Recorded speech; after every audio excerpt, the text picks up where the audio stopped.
শুভেচ্ছা, অনেক অভিনন্দন, ভালোবাসা এবং প্রণাম। আপনাদের সকলকে প্রণাম জানাই আমাদের দলের সবার পক্ষ থেকে, প্রত্যেকের পক্ষ থেকে যারা এই মুহূর্তে মঞ্চের উপরে রয়েছে।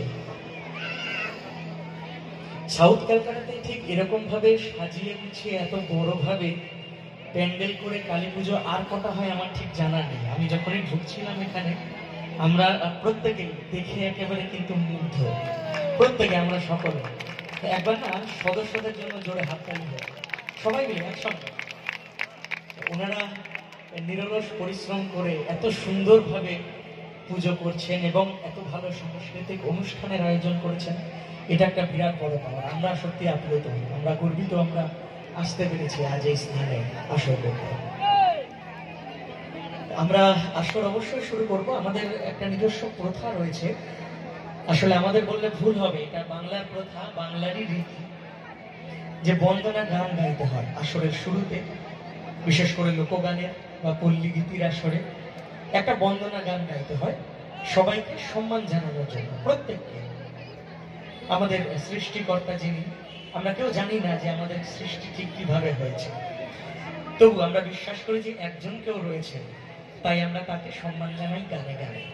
আমরা সম্মান জানাই আমাদের বাবা মাকে, আমাদের পিতা মাতাকে, যাদের জন্য আজ আমরা এই পৃথিবীর আলো দেখতে পেয়েছি। আমরা সম্মান জানাই আমাদের গুরুজন, শিক্ষা গুরু, তাকে বা তাদেরকে, যাদের দেখানো পথে আমরা সারা জীবন ঘর হাঁটি। এবং সর্বোপরি আপনারা যারা রয়েছেন এই মুহূর্তে আমাদের সামনে, আমাদের শ্রোতা, আমাদের দর্শক, আমরা বলি যে আমাদের শ্রোতাই আমাদের ভগবান, কারণ শ্রোতাবিহীন শিল্পীরও কোনো মূল্য নেই। তাই আপনাদের বারবার সম্মান জানাই আমরা গানে গানে। আজও তাই করবো। আমাদের এই প্রথা অনুযায়ী আমরা একটা বন্দনা গান গাইবো, আসর বন্দনা গিয়ে আজকের আসর আমরা শুরু করব। তবে আর যেহেতু মায়ের ডাকে এখানে আসা, একদম মায়ের পাশে দাঁড়িয়ে আসর করবো, তাই আমরা আজ ঠিক করেছি মায়ের গান গাইবো। আমরা মাকে সম্মান জানাবো, প্রণাম জানাবো, আর তার আশিস নিয়ে, আশীর্বাদ নিয়ে আজকের আসর শুরু করব। আমাদের শুরুর গান অবশ্যই বাংলার লোকগান, মাটির গান, মায়ের গান।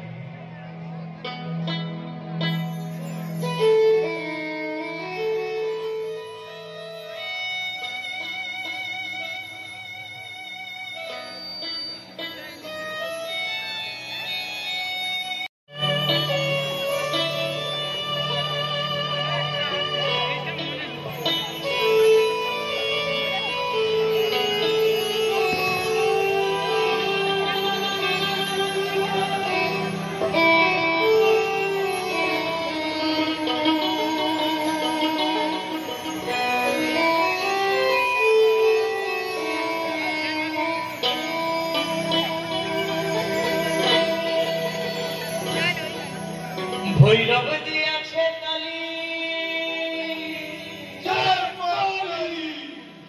আরে মহানন্দে নাচে কালী, বলি ভৈরব দিয়াছে কালী, আর মহানন্দে নাচে কালী, আরে মন্দিরায় বাই যাচ্ছে শালিন্দা গোমা, দেখো কার মাইয়া রঙে নাচে লঙ্কা।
রীতি আছে, আমাদের দলের একটা নিজস্ব প্রথা রয়েছে, আমাদের বাংলার গান, শুধু আমাদের সাথে আসলে একটা যন্ত্র থাকে সব জায়গায়, আমরা যেখানেই যাই আসর করতে, গান গাইতে, দেশে বিদেশে, একে কখনো ঘরে ফেলে রেখে বা ভুলে আজ পর্যন্ত কোথাও যায়নি।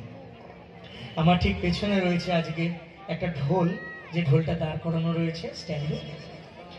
এই ঢোলটার একটা খুব মিষ্টি নাম রয়েছে, ভারী অদ্ভুত এক নাম। তো এই ঢোলটাকে আমরা বলি বাংলা ঢোল, বাংলা ঢোল। তো ভারী মিষ্টি তার নাম। এমন এক যন্ত্র যার নাম আমাদের বাংলাকে নিয়ে, সমগ্র বাংলা, কিন্তু আমি অখণ্ড বাংলার কথা বলছি, কারণ যখন এই ঢোল বানানো হয়েছিল তখন ইংরেজরা আমাদের দেশে আসেনি। তো এই ঢোল আমাদের বাংলা গান, বিশেষ করে বাংলা লোকগানের একমাত্র সঙ্গী। তাই আমরা এই ঢোলকে একটু সম্মান জানাই গানে গানে। আর আমরা বলি যে আমাদের সংস্কৃতির সঙ্গে, বাংলার সঙ্গে তুমি এত বছর ধরে যেমন আছো, ঠিক তেমন আমাদের পাশেও থেকো, আমাদের সঙ্গেও থেকো, বাংলা গানের সাথে থেকো।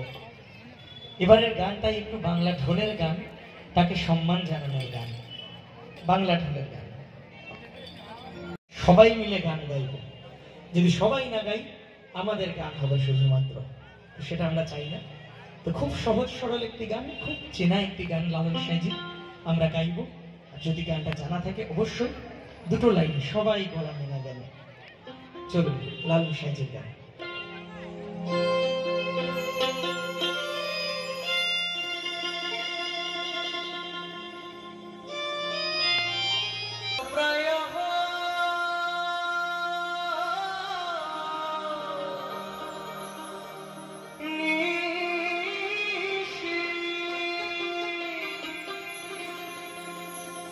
আর আছে কালো শশী,